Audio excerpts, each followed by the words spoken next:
আচ্ছা, ঢাকা আটটা বেছে নেওয়ার ভাই একটা বড় কারণ, আমার যদি একদম এক শব্দে বলি সেটা হচ্ছে শাহবাগ। আচ্ছা, মানে ঢাকা আটের মধ্যে অনেকগুলো জায়গায় আছে, কিন্তু আমি মনে করি তার প্রাণকেন্দ্র হলো শাহবাগ, ঢাকা আটের মধ্যে আছে।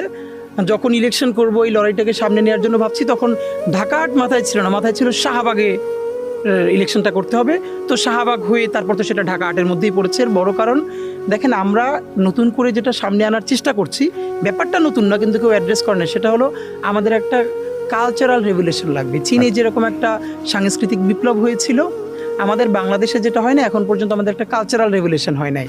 তো আমরা স্বপ্ন দেখি এই যে এবার আমাদের একটা গণ অভ্যুত্থান হতে পারলো, কিন্তু সেই গণ অভ্যুত্থানটা আমরা সফল করতে পারি নাই যদি তিনটে কারণ বলেন। তার প্রথম কারণ হলো আমাদের কোনো কালচারাল রেভলিউশন হয় নাই।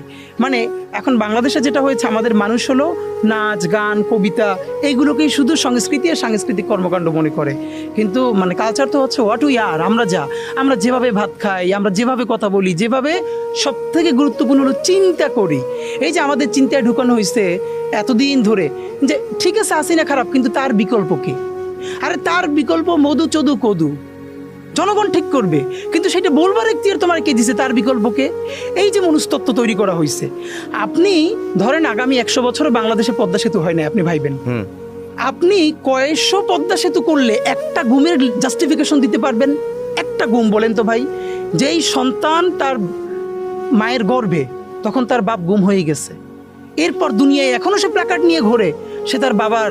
আপনি শুধু ভাই আপনার সন্তানটার কথা চিন্তা করেন, যে মানুষ অন্তত কি চায়, তার বাবার পাশের কবরটার পাশে বসে দোয়া করবে বছরে একবার, সে তার লাস্টের খবর পর্যন্ত জানে না। তো আপনি এই যে কতক্ষণ পদ্মা সেতু দেখাইয়া, কতক্ষণ মেট্রো রেল দেখাইয়া, আপনি কতগুলো গুম, কতগুলো খুন, শাপলা, পিলখানা, জুলাই, কতগুলো গণহত্যার আপনি জাস্টিফিকেশন দিবেন?